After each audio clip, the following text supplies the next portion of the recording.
Aujourd'hui, je vais vous parler d'un homme qui a marqué l'histoire du Québec, d'un homme qui semblait être différent des Québécois, mais qui est resté comme un personnage, je dirais, mythique, un personnage historique dans la ville de Québec, sinon dans la province de Québec.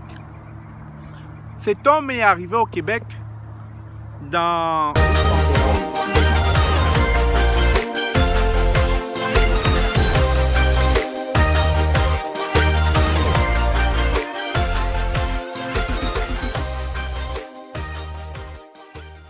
Bonjour, bonsoir. Bienvenue sur la chaîne de l'immigration et de l'entrepreneuriat. Alors, chez IE, on ne parle pas juste de bâtir une communauté noire forte autour de l'entrepreneuriat. On ne parle pas juste de vous aider à bien préparer votre projet d'immigration au Canada. On ne parle pas juste de vous dire au quotidien de prendre votre place. Mais il est aussi important de vous rappeler les faits saillants de l'histoire. Je suis convaincu que beaucoup d'entre vous pensent que les tout premières immigrations se sont faites avec l'Afrique blanche, c'est-à-dire les Marocains, les Tunisiens, Algériens, etc. C'est vrai que d'après Statistique Canada, ce sont les premières nations à immigrer en masse au Canada, peut-être probablement à cause de leur emplacement géographique. Vous savez, aujourd'hui avec Air Canada, vous pouvez prendre un vol direct entre le Canada et le Maroc. Casablanca, pour être plus précis. Mais la vidéo d'aujourd'hui, c'est justement pour vous rappeler non seulement vos origines, mais surtout vous révéler que le tout premier noir à frôler le sol canadien était un Africain de Madagascar.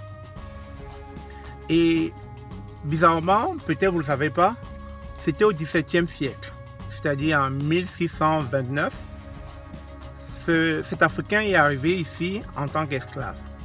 Et à cette époque, on sait tous que l'esclavage battait son plein. Il y avait pas mal de pays en Afrique qui étaient sous l'occupation des colons. Et je ne sais pas quel miracle, ce jeune malgache s'est retrouvé ici en Amérique du Nord. En tout cas, ça reste quand même impressionnant que à cette époque, justement, le tout premier noir arrivé ici, le tout premier africain arrivé ici, fut africain, mais en plus soit jeune. Il avait 10 ans en 1629 quand il arrivait au Canada. Et ce que je trouve déplorable à cette époque, c'est que il a voyagé sans l'accord parental, il a voyagé sans l'accord de sa famille, sans l'accord de ses tuteurs, sans l'accord de son père et de sa mère. Et c'est faux comme quoi aujourd'hui les lois ont tellement changé.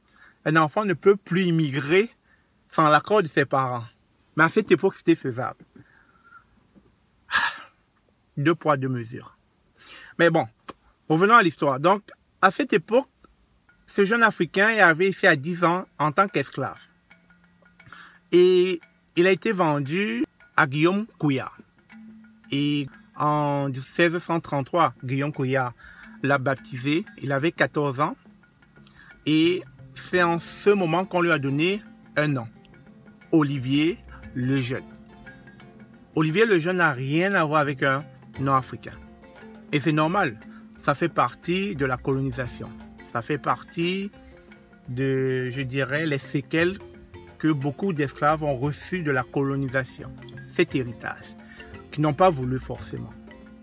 Et donc, Olivier le Jeune va travailler comme domestique pour Guillaume Couillard, je dirais jusqu'à 1654 où il décède. Il décède à l'âge de 35 ans.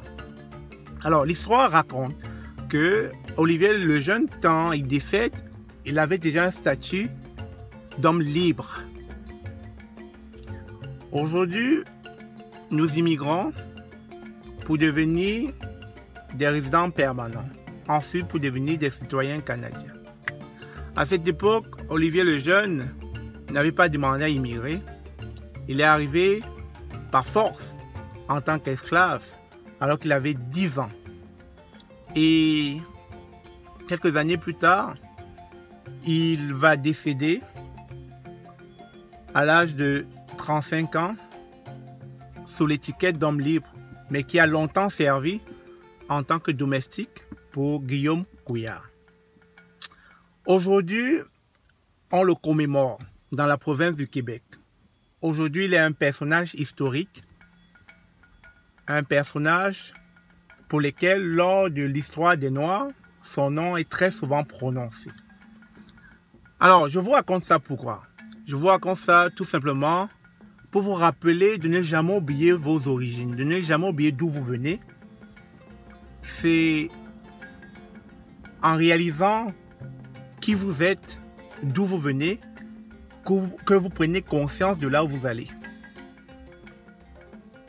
Et il est important de tout le temps savoir ce genre de choses parce que c'est quand même une partie de notre histoire. Peut-être Olivier le Jeune est l'un de vos ancêtres.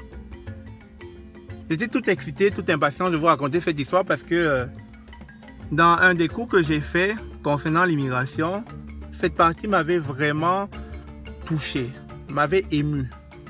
Jusqu'à présent, j'avais cru que les toutes premières nations à avoir immigré, c'était l'Afrique blanche, les Marocains, précisément, et dans les années 1900, etc., au XXe siècle.